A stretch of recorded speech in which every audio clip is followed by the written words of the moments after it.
Hello and welcome to this edition of Tour Confidential on Golf.com, presented by FootJoy, the #1 shoe in golf.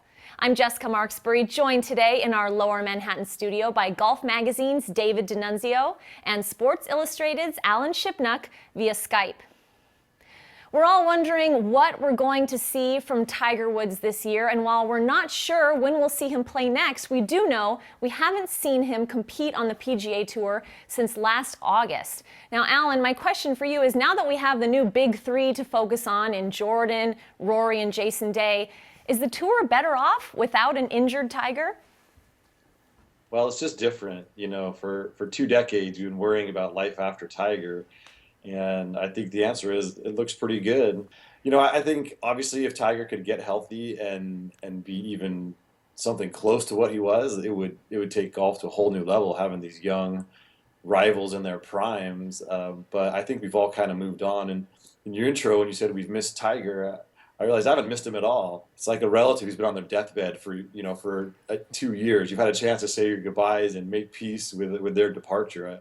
I think we're all sad to see him go, but it's just time.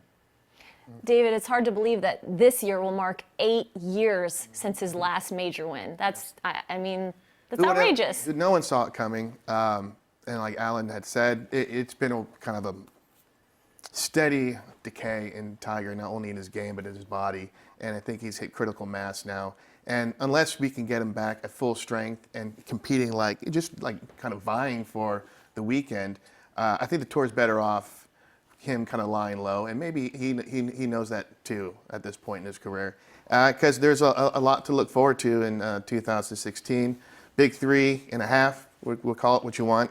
It's going to be a hell of a year with or without Tiger. If he can somehow make it back, then we'll see. But right now, less Tiger is good for the Tour. Alan, you have to wonder, too, with Tiger's acceptance of the vice captaincy a year ahead of time for the Ryder Cup, he must be aware, in a way, of his own mortality at this point, too, and maybe he's kind of happy to sidestep out of the limelight for now.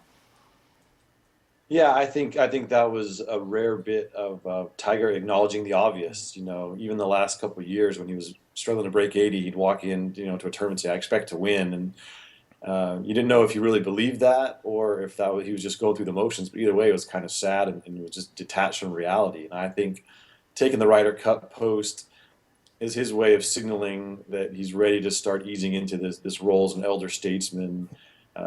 It's his way to still be connected with the players, still be relevant.